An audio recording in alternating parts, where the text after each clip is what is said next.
Hey, hey, hey. Hey, everyone. Here's another Friday, every other Friday, because that's how often we do these, on my couch, talking with Nina and Niloo. Awesome. Every week we're doing a little bit of a different opening. It's an iteration. You just never know it's us. It's perfect. So this week, or whatever, this podcast, what we wanted to talk about was our life in the film industry, which happened separately but at the exact same time. We even spent the same summer in New York in the same neighborhood for the same, not exactly the same reason, but like... I was still trying to pursue it even when I was there. It's like, I might be here for consulting, but I'm actually going to try and get some legal acting work. I wonder if we like walked by each other on the street, like kind of like a You Got Mail situation. Yeah. If only they knew that 5 years later their lives imagine if you like bumped into each other and you even like gave each other a dirty look, but like you just don't, you have no way of knowing. I'd probably be like, oh, I wonder if she needed directions. Have I been here long enough to give somebody directions at this point? But yeah, I was writing an article, I guess this week. Yesterday. Yeah. Right now. Literally yesterday. Literally wrapped up this morning. Kind of talking about my time as an actor in the film industry, and it really got me thinking about the 6 years that I spent trying to make it in Toronto. You were there, man. I guess for me it was 6 years too, because 4 years of film school and then 2 years of doing it. True. And so yeah, it really made me think like, man, it's been a while now since I was really heavily in the industry, and how do I feel about it now? What were kind of the takeaways? What were the highlights? Would I want to go back? And just because Niloo was also in the film industry, I was like, I'd love to talk about this now that we're not knee deep in all the everything that goes on in film. Man, it's so crazy. Like, I think that was one of the first things when we first met of like, holy shit, like you literally were also in film and we lived parallel lives. We both went to York. Yeah. There you go.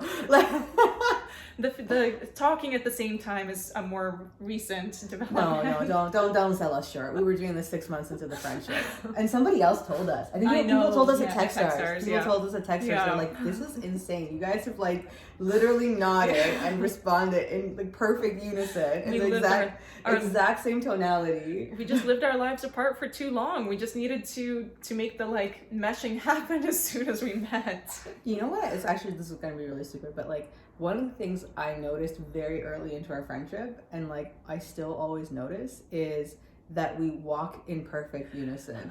Like every time we're walking together and I like catch our reflection, our steps are like, it's like the same length, the same foot comes forward at the same time. And it's like, and one time I was like, can I change? No. But I couldn't. I went right back to it. Yeah. Crazy. So I'd love to hear like one of the major things that we had in common with film. I'd just love to hear a little bit more about how you got started, how you made the decision to go to film school, what you were even studying there, like what kind of was the role you wanted to have. All good questions. So, I think film school for me was like a very like stake in the ground identity point, and it kind of started out very randomly. So like it was. Yeah, like I think I was very academic growing up, right? So like it was just not what my family was expecting. I didn't know that there was like a possibility or anything. And like I wasn't like I feel like when you go to film school, you see all these like, I had my first like film camera when I was 2. And I watched all of David Lynch's films by the time. It's like I was not one of those people. I didn't give a fuck about films. Like I just didn't care. But I think I always really loved writing. And I really loved stories, and I really loved being creative, and like that was just one of those things where, and I think my first kind of thought around that was when I was very like an introvert and like very much like not a social person growing up, and like didn't feel like I had friends that I really liked or any friends. I was a very aggressive social outcast by like everyone's standards for the first like 25 years of my life. Like it wasn't even like she was cool. She just didn't get a lot. No, people hated me, and it was very like. But anyways, like, so like I think one of those things was like, like I definitely didn't really have a lot of friends or anything like that in high school, and weirdly enough, like the one way that I could shine was when I would write like little scripts for little like presentations. So we'd be like in history class or something, and it'd be like, you guys are in a group and like you have to do like a presentation on like whatever, Russia in like the 1920s or something. And I just would like turn those into like little skits, and they were so funny. Like they were like shockingly funny, and the people in the class would die. Like it would just be like laughter from like start to finish, and like just like roars of laughter, like people were just like killing themselves. And it was just like really cool to feel like, wow, like this is like my way to kind of fit in, or like this is my way of like people kind of like, I don't know, like a positive interaction socially that's not just like total outcastness. So I think that was it, and like that just kind of made me feel really like, oh, like this is really what I like to do, and like this is what I was made for. And I think I always had this idea of like, what am I made for, and like what am I doing, like whatever. So that was kind of when I made the decision to go to film. That was sort of what was behind it, where I was like, oh, this is really what I love to do, and I want to be this like filmmaker or director. And it was very weird because I think I really liked drama and like being in front of the camera, but I also really liked kind of like being creative and writing and like that kind of stuff. So it was very like hard to pick between like acting and then and like the other roles. And I want to hear your experience too, because I did a little bit of film acting, and I actually found it was like, yeah, you're like they kind of just like move you around, and you're like, like it's very like weirdly more mechanical than you think. So it's like, now pick the cup again from this angle, now like do this. Whereas I think something like acting in theater is much more like start to finish, and you just and it just feels like more enjoyable. But then theater people are not. They were also not our people. No one was our people. This is the theme of this conversation, is that we just hopped around from place to place trying to find our people. Yeah. But before I talk a little bit more about like how I got into acting and everything, would you say like, did you have a focus between writing and directing? What was the program you went to like? Yeah, so I started out like going to Queens, and it was just kind of like a film studies program. And at the time, the reason I was doing that was like, I will never go to York. I will kill myself before I've lived too long and worked too hard. And I would literally, when I was in grade 12, have like stress nightmares about like somehow having gone to York. I'm like, the world wants to play jokes on you, and you have something that you don't want to do, it like makes you do it. And so I went to Queens for the first year, and it was like a film studies program, and it was very bad, like very, like Queens is a more prestigious school, but it was just much more like, it was much more like, you know, the film program was just this thing that like the people who wanted to go to Queens but like couldn't get into any of the more like difficult programs like engineering or like science or like nursing or whatever, and like they were the people. And I remember like being in the film program and like this girl being like, I didn't get into nursing. So I'm like, you wanted to be a nurse and this is your backup plan? I want to be the most famous director of all time. How dare you sit in a room with me? Like, it's just very like this is not the place. So I kind of left, and it's like, I expected this from York, but not here. Back to York we went, because and like, I want to make a real point of this, because the film program there's pretty like, I don't know, like it's more particular, and it's like a fine arts program, so you have to do like a portfolio, you have to like do whatever. And I was like, and I think I was never like I really don't like cameras or like photography or like the lit production work of it. Hate it. Yeah. Like I feel like that was one of those things where like, I'm a photographer in my spare time. Fuck you. I would never touch a camera if I didn't have to. Like, so I think for me the writing just made a lot more sense. And they had a program that was called like a screenwriting. It was just like a BFA, Bachelor of Fine Arts in Screenwriting. And so you had to do like a whole portfolio and like interview and like all that kind of stuff. So I did it, and I got it, and I was like, okay. Right. It wasn't like the kind of program you defaulted into and had like 1,000 people in a lecture. No, it was like, I think they took 10 people a year. And maybe had like 1,000 applicants a year. So like that was kind of like the rate of it. But so that was kind of how I went in there. But I want to hear a little bit more about how you got into acting. So I guess I used to really hate acting. Like, granted, this was in grade 5 or 6 or 7, somewhere where you start doing your first school drama classes. Uh-huh. And I remember it just being like, one, mortifying, two, horrifying, and So three, you didn't like it in drama? I hated it. Wow. But this was also like, you know, when everyone's a little awkward, you're still finding out who you are. I was listening to a lot of like hip hop and rap. Like I didn't know who I was, so drama was a whole other like layer on top of this. I was like, this just sucks. That's such an interesting point, because I feel like I was going through the same thing, but that, like, I liked drama for that reason, because it was just like a way for you to kind of come out and like, yeah, it was like a way where you didn't have the pressures of like being yourself for 5 minutes. Oh, you got to be a much worse version in my school, because it was a mix of like performance, drama, and dance. So it was like, do a 3-minute dance to a hip hop thing, and then like half the people in your group would forget the dance halfway through, so you're just by yourself in front of like 20 other kids who are 13 or 14 or whatever it is. Dance like me dancing like this hip hop thing that we'd choreographed. Like it was horrible. It was awful. That sounds really bad. It was really as bad as it sounds and worse. Okay, so we didn't have anything like that. We didn't have any, there was no dancing involved. I think that would have changed everything.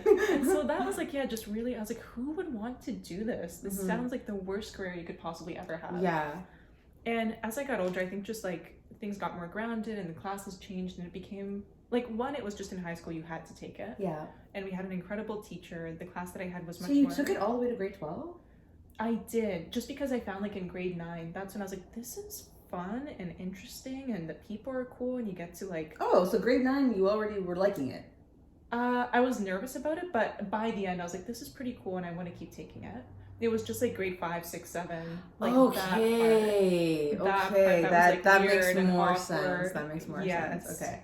And so I went through high school and kept taking like literally every single theater class offered. Like I did drama the first year, then I did drama and dance, then I did drama, dance, musical theater, vocals, musical theater, like acting. Half my high school life. You can sing too, right? Horribly. I won the award for vocals somehow, which is still like one of the proudest achievements of my life. And the vocals exam was something like, here's a piece of music, you have to sing along to it. Like you have to pick out when to start singing, you have to pick out the pace and be on the beat and be in tune. Horrible. I had no idea like where to start. I couldn't find the beat. It was a disaster.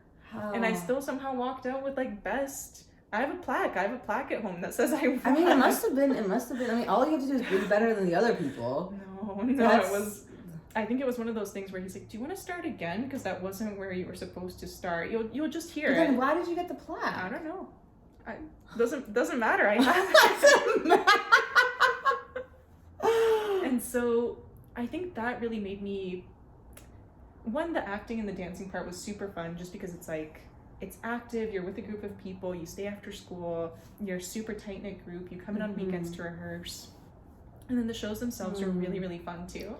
Yeah. It's just like this build-up where you're staying late, and like you have the production crew who's building the set, and it's just so much fun. It's like pure play. Yeah.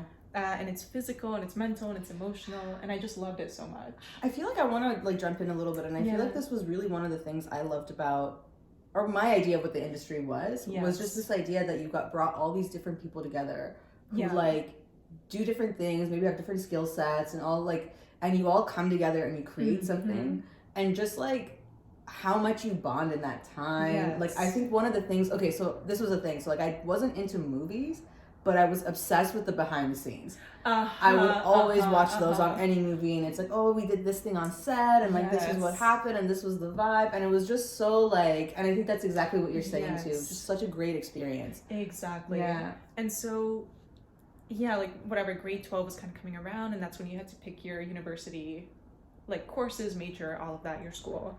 And I was like, okay, well, my family, like my parents, whatever, they've always been into business, and my older brother went into business. And I was like, yeah, I know like I'd be good at it and it would make money, so it just makes sense for me to apply to this. But really, I'd love to be an actor, and I want to explore what that's like, and I want to study and do it.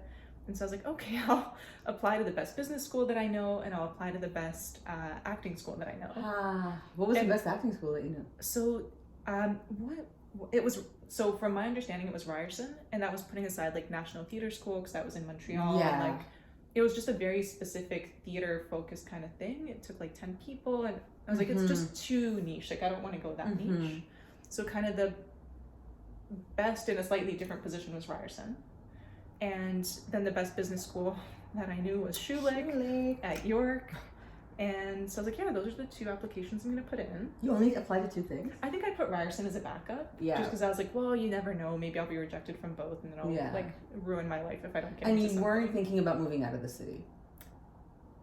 I don't think so. Like, you weren't thinking, like, I'll go to Western or I'll go to, like... No. Okay. No. I think I put an application to Queens because my best friend was going there, but I was like, I don't even Imagine know. if you went to I Queens. know, We would have been there together at the same time. But I did... Oh, I applied for business, though. Queens business. I mean, we must have been in the same dorm. You would have hated me. You would have hated me. So I was a leper. Leper? Yeah, I was a leper in that dorm room. And I got rejected. They didn't want me. So... Yeah, I ended up getting like waitlisted for Ryerson's theater program. And I wish I knew like now what I knew then, because I would have just called them every day and been like, hey, when's my spot opening? Okay, thank you, I'll call back tomorrow. That actually works. I know. That's so shocking, but that works. Yeah. And people were telling me even then, but I was like, no, like I'll just get in on my own merit. They'll just see my audition was awesome. They told me I'm on the wait list. I just have to wait for other people to die and then I'll get their spot. I think that's it, where it's like, and I feel like we're just getting into the thematic point of this conversation a little bit now, but I feel like that's kind of the same thing with me too, of whenever something happens, you just take the rules of society as like a thing that you abide by, and you're like, well, this is the way that it works, and therefore I'm number X on the spot wait list, so I must wait for my position. And it's like... And the system is a fair system, and it's democratic, and it works in the fairness of everybody by merit. And it's like, I don't want to be the person who like calls in and like gets like a food in, like that's like cheating. Like, I harangue my way and I don't get in because they recognize I'm just the best and deserve this spot. I just get in because I called 80 times. And then you find out all the people got in because they called 80 times, and then no one cares. I know. So didn't do that. Yeah. And if you're 20 and you're watching this, call now. Call now to whatever the fuck is going on in your life. Do not try to do it on your own. Sell out. Sell out now. Sell out early. Sell out hard. If you take anything away from anything we've ever said, sell out. And so, I was like super excited. I ate lipstick for that audition. What? Like, I bit off a chunk of lipstick for my monologue for that audition. I think that's probably what tipped me over into the wait list and not just like purgatory. But anyway, didn't get in. I waited till literally the last day. I got early acceptance into Schulich with like, honestly, like 85% marks, and half my classes were like musical theater dance, musical theater vocals, English. One math class, like the bare minimum I needed to qualify. And they're like, come on in, we think you'd add to the program. Everyone adds to York, huh? That's how it be. And so I went into Schulich and I was like, okay, fine. I mean, I threw in my hat. I got into business school. I didn't get into acting. I can live with that. I made the deal. This is what came out. And the first year there, I remember being like, oh, well, maybe I'll just like start an improv club or something, because you know, improv for business, that makes sense. It's like speaking, it's like presentation, thinking on your feet. And it was super fun. We had like 8 to 10 people showing up. We had some people from York coming out. And it was just like a super fun way to kind of get involved. I love that you separate York from... I wish my program had a name where I could do that, but it doesn't. It's just a part of York. It's like the Rachel McAdams. Rachel McAdams went to York, everybody. That was like what I told myself in the mornings to like get myself out of bed. Rachel McAdams went here. And then the second year, I remember, I was like, well, okay, this was really fun. Maybe I'll take improv classes at Second City, and that'll be cool. And then I think my third year, I was like, well, I'll just start auditioning for short films, and I'll just kind of see what happens and see what comes out of that. And then in my fourth year, I remember we were starting to do like whatever presentations for your final classes, and I'd just be like, hey group, so I'm not going to be able to come in for the final presentation. I have a shoot day and it's going to overlap, so you know, I'll help like set up everything. I'm just not going to be there if that's cool. And I would just not show up to those things. What did your teammates say? Were they just like, cool? I think so. And like, I don't remember it in that much detail, but I just remember being like, I don't care. Like, I booked this thing, I'm gonna go film it. Even if you care or don't care, it doesn't matter to me. And then I ended up getting an agent shortly after because I'd been doing like the short films. I think that's a like getting an agent is like a major. It was because it's not easy. They don't like a lot of them reject you. Yeah. And they did, but one took me eventually, and that was sort of how I like navigated the business and the film thing. And when I graduated from Schulich, I was like, I really enjoyed like the organizational stuff and management accounting and like that kind of process oriented optimization stuff. But I can't say I really want to jump into a career for like Walmart or L'Oreal or anything like that. Yeah. And okay, I have the degree. Let me just go and see what acting is like, see if it's fun. And okay, if in a year or two nothing's happening, like, cool, I'll just go get one of these jobs. It's like kind of like your travel abroad year or something like that. Exactly. Yeah. Like, let me play, whatever, I'll get a waitressing job, like, it'll be fine. I'm 21, 22, like, I have time to figure this out. And so that's kind of how I did, all my big questions about, like, business or acting. Like, as much as I tried to go the business road, I still kept getting pulled into the acting like world. A little bit deeper and deeper into acting. I think it's interesting. Like while you were talking, I was thinking of like, so I had a very brief foray into acting as well. Yes. I think there was about a period of like, I don't know, like 5 months or something when I was trying to be an actor. And I remember I went to this like workshop with this, I don't know, like some acting workshop or whatever. And then the guy was like, "You're the bitch in the horror movie who dies first." Like he was like going around like giving like what type you are, like what type casting is. He's like, "You're the bitch in the horror movie who dies first." I was just like, thanks, man. I remember when we were doing types in theater class as well. And it would just be a thing of like people look at your face and say, what's the first thing that they think of? Good to know. Unanimously, you remind me of Steve Buscemi. The guy with the eyes, right? I know. Yeah. What? And I was like, oh, but everybody else got like nice, different things. Wait, like, were they just thinking about a person, or were they like trying the to put impression, I guess, and the type, where it's like a little weird and like the eyes. But and he's the face. a guy. Like, what would be the role that you play? I don't know. I was like, I mean, you could be a character actor. I guess you could do everything. I think that's what they were getting at, but just the way of approaching that was very like, oh, I wanted to be like the hot girl, or like, the best friend, or the girl next to. What do you mean, Steve Buscemi? That's fucked up, man. At least you have like the breadth to perform. I was just like, you're just the evil-looking whore who's gonna die first. Like, so we both Rocky Star. Yeah. And did you end up pursuing it further? No, so like I wasn't really able to get any like roles or any kind of like anything. And I think it's interesting because you were mentioning like, oh yeah, like I kind of was like always had my foot in both camps and I just kind of see what pulled me, whatever. I had a very different approach. Yeah.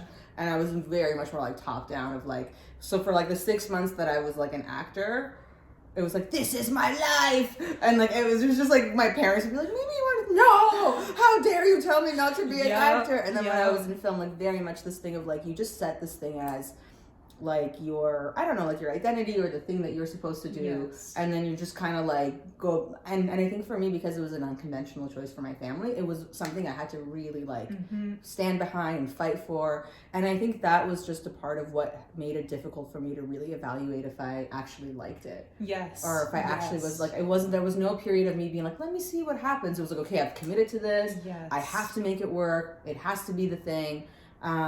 So that was kind of that. And I really like what you said, like, because it's such a challenging industry and it's so like rare to succeed, I feel like there was no room for doubt to be like, wait, do I want to do this? Wait, am I approaching it the right way? And I think the biggest thing too was like, I mean, even when you're talking about like business and everything, like I felt really like, and maybe this just came from this idea of like feeling like you're different from everybody else, and like, that, and I think it's just this double-edged sword where it's like you want to belong, but then you also wear that like difference, like a badge of honor, and you're like, I'm not like you guys. I'm like, so fine, I can't come to your parties. I'm better than you, and I'm gonna be famous. Like fuck you all, or like whatever. It's like this kind of a attitude, and like, so I think for me, even just like, oh, I'm gonna be the one who follows my dreams, and I'm gonna be the one who has this crazy career, and I'm not gonna just, I could go to business school, or I could go to be a doctor, or I could go be whatever, but I'm gonna do this. I'm gonna apply myself in this way. That was kind of what I was thinking, but... And my big thing too when I was an actor was like, and this was true, but I mean, I was like, I just don't watch movies. And everyone would be like, what do you mean? Like, aren't you an actor in the film industry? And I was like, yeah, but I hate movies and TV and I don't watch them.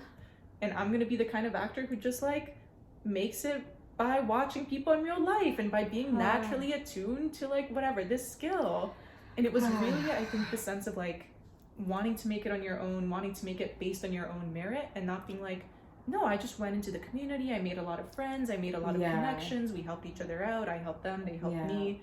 I was like, no, I'm going to like, you know, have this. And we were talking about this. Like, it was a very regimented thing of like, okay, how many movies do I need to watch? But you didn't. Well, you did a lot of people. It was work. It was work. Oh, so you only watch them for work, but 100%. It was like, the same way that you do reps and like push-ups and whatever. These like the curls, whatever. I was like, okay, I have to watch Canadian directors and Canadian TV shows that are shot in Toronto because that's what I'm going to be auditioning for. Especially if you like now, I feel like there's a few good things, but back then Canadian TV it was awful. Yeah. And so it was literally like this is work. Like I have to put in the same way you practice cello, whatever. I have to put in X hours a day or X hours a week. But you would never watch movies for fun. Is Absolutely what you were saying. Not. No, got it. I mean, Lord of the Rings, always fun, great. Harry Potter, great. Outside of that, like, I do not care to explore the movie genre.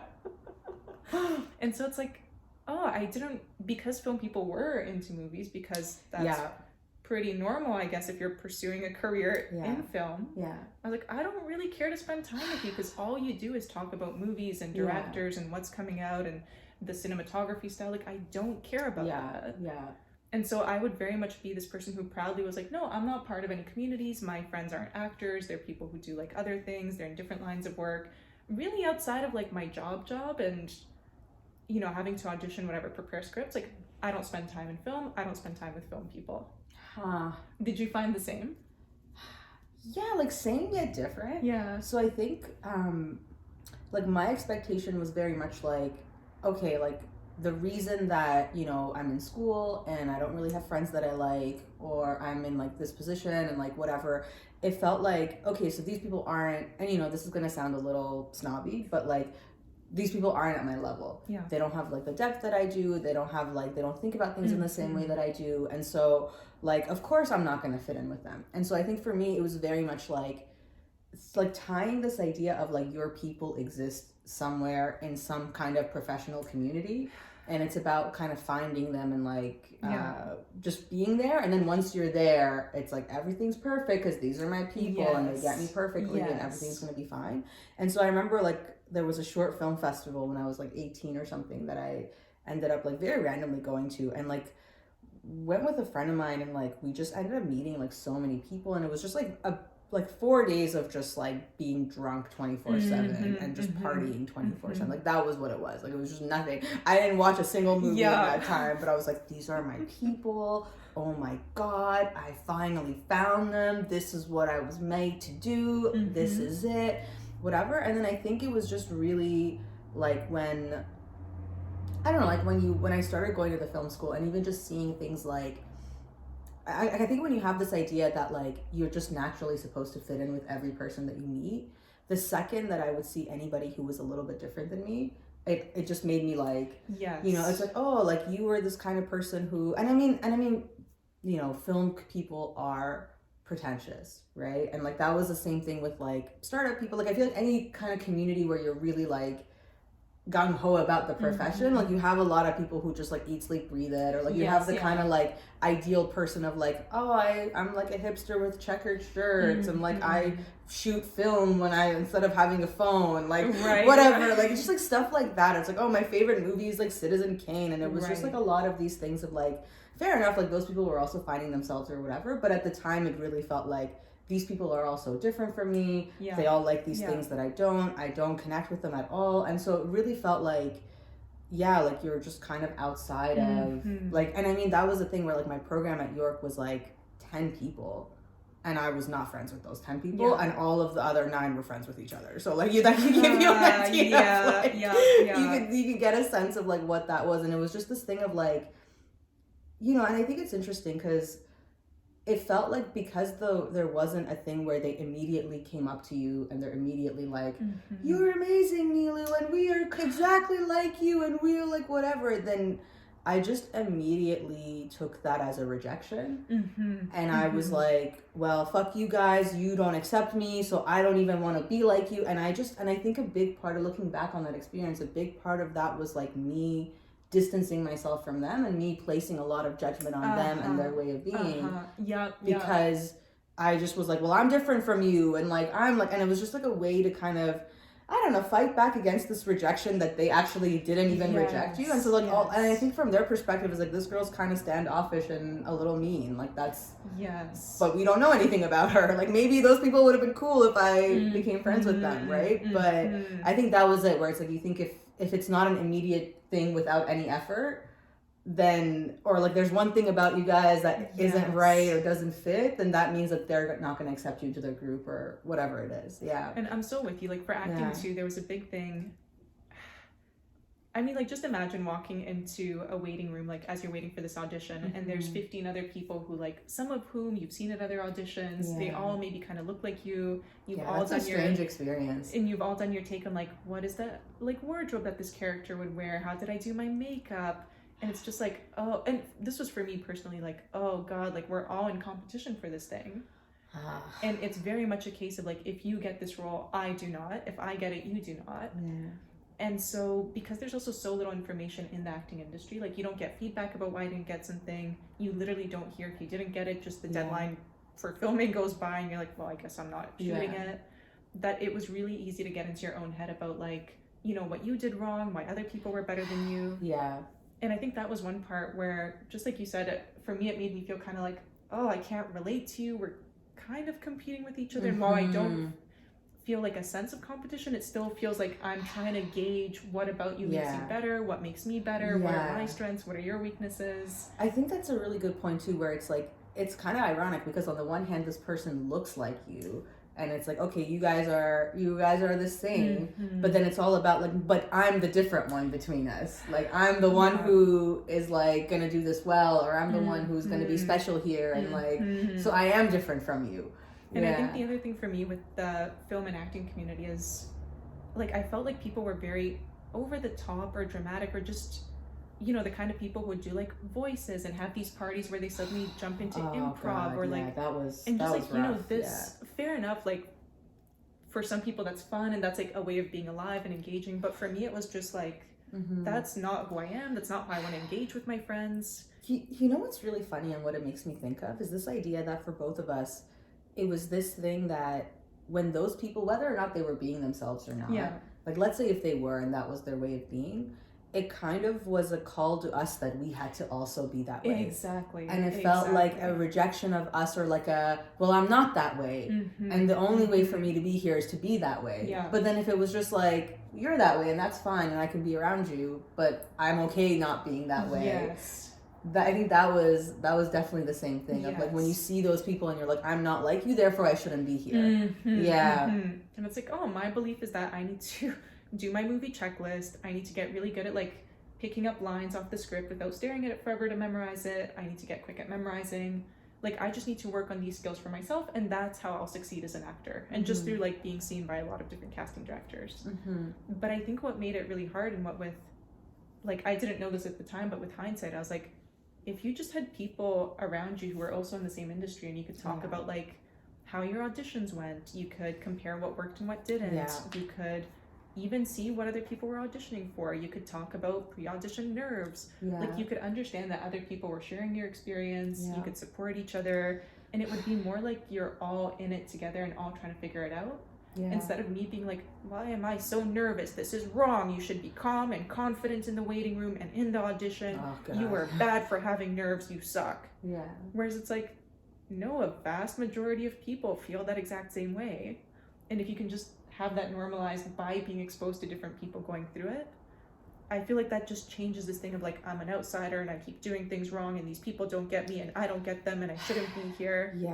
And that was like a very specific choice on my part to not engage with those people. Same. And I think it's, I don't know, I think it's interesting going towards a little bit now, like what made you kind of leave the industry, and like what was kind of like your idea at the time of, okay, I'm gonna leave, or I think for me it was a lot of things. Like, I went into film and acting because I thought oh, what a cool way to get to do so many different things, like horseback riding, learn different languages, learn different skills.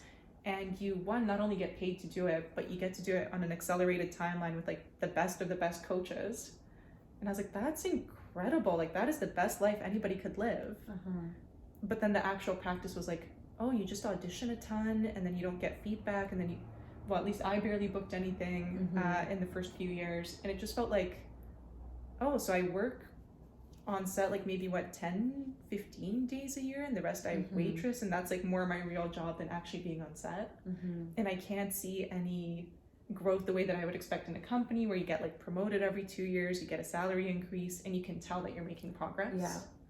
And so I think that, coupled with like, and also I don't feel like I'm a part of the community. I don't feel like, cool, I didn't get this thing, like that doesn't matter. Cool, I got this commercial, nobody really cares, I'll put it on my Instagram to like make it seem like I'm successful here, but does it really matter? Like 6 years in, I don't know. And so I think all of that kind of came together to be like, what am I doing this for? And who notices? Who cares? Who is it impacting? Like, I don't have people that I can share this kind of success with where it's meaningful to them. And I'd rather just do something like, I ended up transitioning into film and tech and like startups. So I was like, oh, this, at least I found my people in the startup community. Yeah, isn't that crazy how that keeps on happening? Yeah. And so that just felt so much more meaningful. And it's like, oh, I can share what I'm doing, and that helps other people. Their insights help me. And we're doing this together as a community. Not just me like picking away at acting, not knowing if I'm progressing at all, not meeting people. Yeah. What about for you? Yeah, I think very similar. So like I did film school, and then after that, after that it was just kind of like I was a writer director. So kind of the path for that was you make a short film, or you make like a feature, or like some sort of indie thing like that, and then you do the festival circuit. Yes. And you want to get into like Sundance, you want to get into like Cannes if you can, you want to get into Venice, you want to get into TIFF. Like, I know a movie of yours did get into and TIFF. You got into Cannes. The student section, let's I feel like still getting into that is amazing. But yeah, so like that was kind of like the path going forward, and it was just so lonely. 100%. It was like you came out of film school and you're like, I just have to sit in my room and I have to write my masterpiece. Yes. And I got to do the film circuit. And so it was just like, and I think I spent 2 years, like, I don't even think I wrote anything. I don't even think, like, I think I just every day had the pressure of like writing stuff.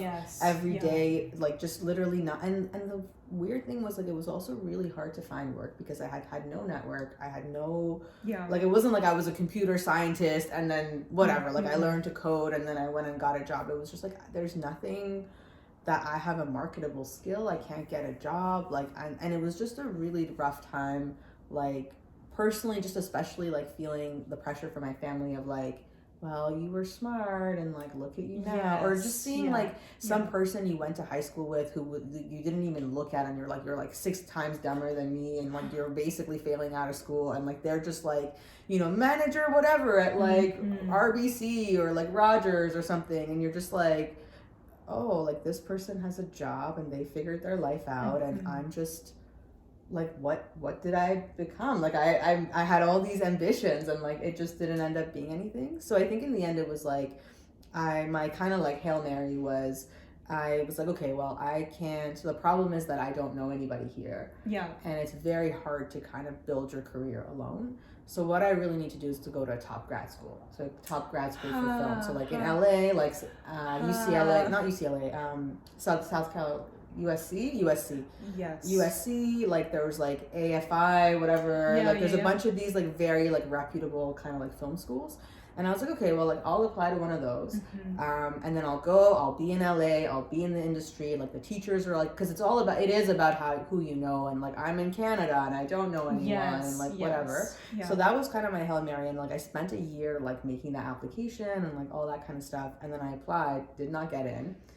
And that was sort of my thing of like, okay, I didn't get it. And like that whole year I was very like, I must get in. It has, like, there's no way that I won't, and like whatever. And then once I didn't get in, it was just very much a sigh of relief of, I can just not do this. Yes. I can just Yes. take a breath and see what do I want to do, and I can do anything. And Yes. and so that it was very shocking. Like I expected to be very upset over that. Yes. And it was a very shocking relief to be like, I'm actually really happy and I did not want to do this. And I just wasn't allowing myself to see that or believe that or you know, you're like, I must make it through. I'm strong. I won't give up. And it's just like, I just didn't want to do this. And so what ended up happening out of that was very kind of shocking because I was like, okay, well, I don't know what I want to do. I don't know anything. All I want to do is just get a job. Yes. And so, like, literally a friend of mine was like, you know, hey, like, I'm working at the startup and, like, I do QA testing. So they have an app and I just play with the app and then I report if it has bugs. So, like, it pays a decent amount. Like, it literally requires nothing of you. Do you want to just like come have this job? Yeah. And I was like, yeah, okay, that sounds like a cool thing to do while I'm figuring out what my next steps are. Or like, I don't even need to think about anything. And it just ended up being like a really cool environment. And it was like, and I think it was just really cool to feel like I was being engaged mentally again. Yes. Where it was like, oh, I was this academic person. Oh, I did care about this. Oh, technology is cool. And like, and it just was another bubble like film of like, oh, these people are like thinking about changing the world and they're coming together and they're like building stuff and like, oh my God, like this is, these are my people. Oh my God. And like, it was just this thing of like, you know, and like what was really interesting is because I went in, and I don't know if this was your experience too, but because I went in kind of like, I don't know at all what this industry is. Yes. I don't know anything. So I was so much more like, let me meet this person. Let me see what they're talking about. Yes. And so within a year or two, I found like I actually had a network in tech in a way that in 6 years I did not. I couldn't have one friend who was like anything in film the entire time that I was working in film. Whereas in tech, like after like 2 years, I was like, yeah, I know about like 20, 30 people who were like either at different companies who I worked with at some point or whatever. Yeah. And it was just really crazy to me to see like that was the thing that was missing. Because of course, if I wanted to go be a startup founder and I started that in my own house by myself and I knew nothing about it and I didn't know anybody, of course I would fail. Because I could see how much the people that I was around were actually helping me and teaching me and like why that was what was making me be the person that I was in that role. And even just with jobs and stuff, it was like I can see being in a startup and hiring. I hired this guy who my friend recommended. Yes. And not the person who's the best at the job objectively. I don't even look at all the resumes. And so it was just like, oh man. And I wonder if that was a thing of like pride or just getting older and having more context on like how the world works, but I felt the exact same way. Yeah. Where it's like, oh, with acting, I don't know if it was just because like, well, you're a person, you're pretending to be other people. Like, what do you mean you can't do that? Like, that should be something you can do. Whereas with being a founder, it was like, wait, like what is fundraising and what does it mean to do what is operations even, let alone like how do you do that? Yeah. So yeah, of course I want to talk to people and be like, excuse me, can you tell me like your experience? What was this like for you? Yeah. I have this question, can you help me? Like it felt so normal. I didn't even think like, well, this is weird. Are you just a loser because you don't know all this crazy information? And I wonder if it has to do with like I feel like film and acting are so much more tied to like who you are. Because like there were so many, and I mean I guess like if you get into startup world it's the same thing, but like in that it was just so closely like you as your person and your worth as a person and like the way that you are an actor versus somebody else, or like the words that you write on a page and like versus somebody else, or the film that you make. And like with tech, at least for me, it felt like this is just something I'm doing right now. Yes. It's not who I am. It's not me not knowing this thing doesn't mean that I'm a worthless person. It's just kind of like I don't know this, and like I'm let's see, like I don't know, like I don't even know if I want to be a founder. I don't know what being a founder is. I don't know if I like operations or if I like coding. Let's just see what happens. I think that's so true, because it was definitely like, oh, if I go into an audition and I didn't get it, literally the only reasons are I looked wrong or I didn't say the lines the right way. Like, oh, did I shout wrong? Did I get angry wrong? And obviously like that's not what it was about, and there's so many other factors, but that's what it felt like in every single audition.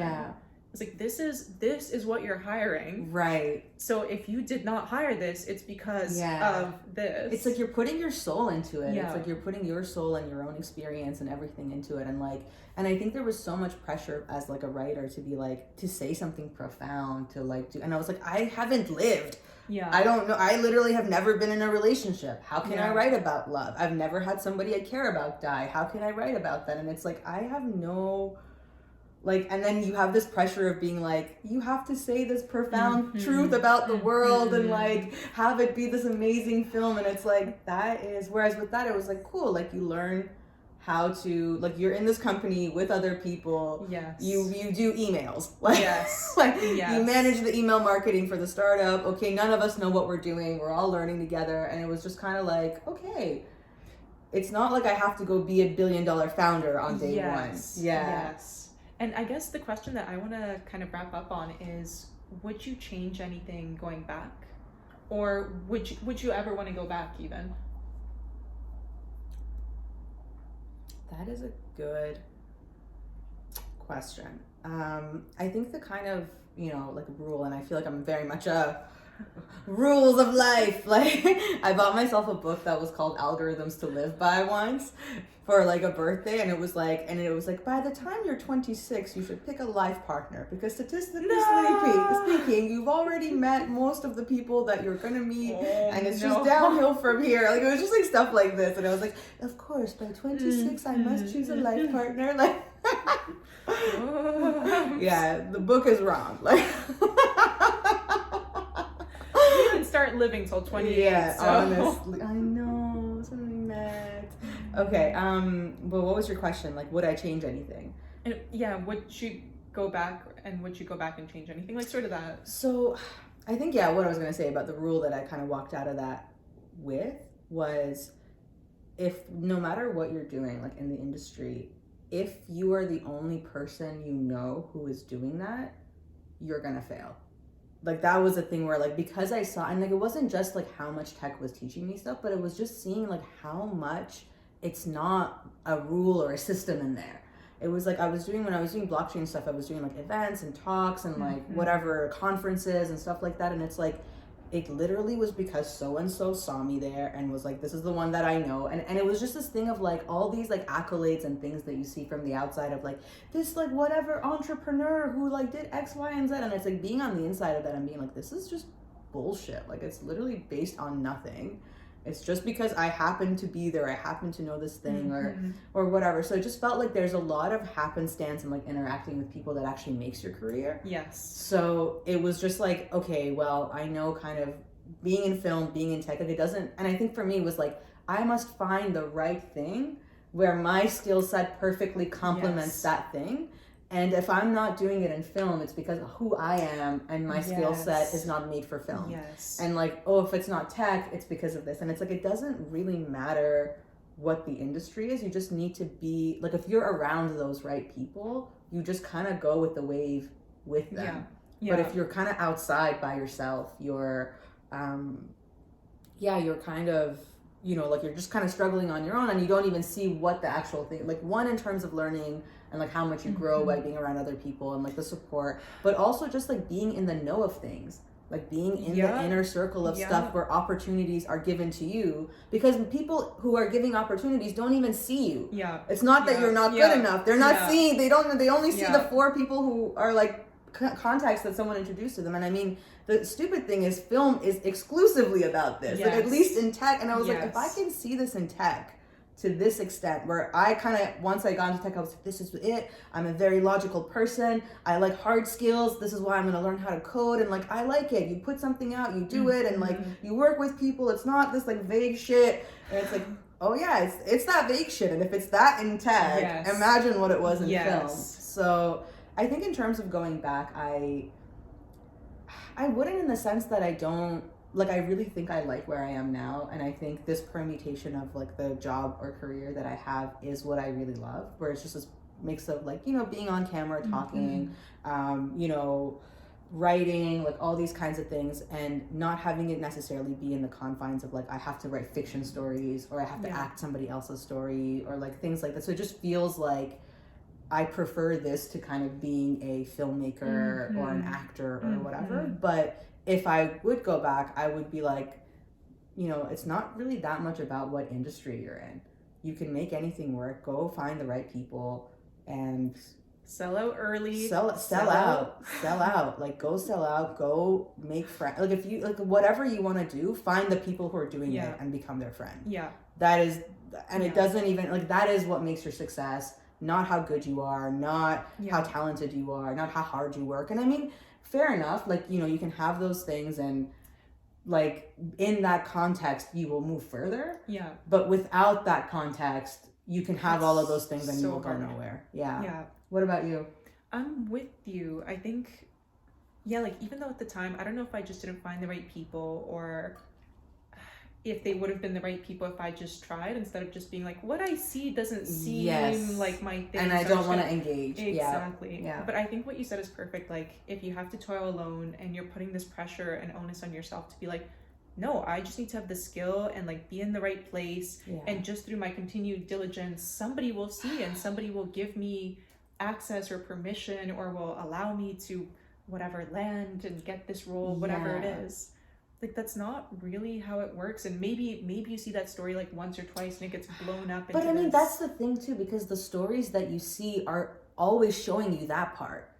Right? Because that's the story. Oh, this person on their own, they made this a young founder who were like, the young founder's dad is a billionaire and he went to some private school with like Bill Gates' kids. Like, you don't know the backstory of like what made those people be who they are, right? And you just see kind of like the thing and you're like, okay, well, me from here, I have to kind of get there. And I think like definitely exceptions to the rule and people who excel or are in the right place at the right time, whatever it is. But I think, I don't know, if you expect that of yourself and you're like, if I don't do it the hardest way possible, then it's not worth it. Like, that's so much pressure that I don't think anybody else cares about or that moves you forward or that feels satisfying. But I feel like even being at the right place at the right time is a result. Like, to be at the right place at the right time, you are with those people. True. You know, you're not by yourself out in the corner at the right place at the right time. Right. Because all the things at the right place at the right time happen inside that, right? And I think there's like a really great article called like Your Life is Driven by Network Effects that I like posted about last week, and like that's literally what it talks about. That the single, like, you go to school and you think like, oh, it's about what program I take or whatever, like it's about what job, what industry do I want to be in, and it's like it's literally at every point the decision, like what high school am I going to, like what's the academic standards, and it's like, no, it's who are the people around you and how are they going to help you get forward. And I think like if I'd ever want to go back, I go back and forth in it. Like, I think when I imagine the best of times that I had, I was like, oh, it was so fun to be on set. I really enjoyed being around people. It was cool to even see like, what does this world look like? Who are the regulars here? What is my wardrobe? Oh, let me go get hair and makeup done. Like, there were so many great parts. But when I think about sort of the emotional toll of just every single audition and memorizing and like analysis of the script and everything, it just kind of tires me out right now as well. So I think kind of what you're saying too, like what we're doing now, just getting to be ourselves, but getting to still talk and be on camera and tell stories is super fulfilling. So I feel like I'm still figuring out my relationship to film and acting, and if I ever want to go back to that. And it sounds like your relationship with it is a little bit different in the sense that like there was an element to that work of just like getting to be on set and like 100%. Having those experiences, which I don't think I really had or experienced, because for me it was much more like, even if there was a set, it was about the script that I wrote. And like, and I was just like, oh, like I don't really want to go be in a writing room, like I don't really care about that kind of stuff. And it's like, for me, the equivalent creative outlet is this. And it feels like, okay, it lets me do what I want to do with film better.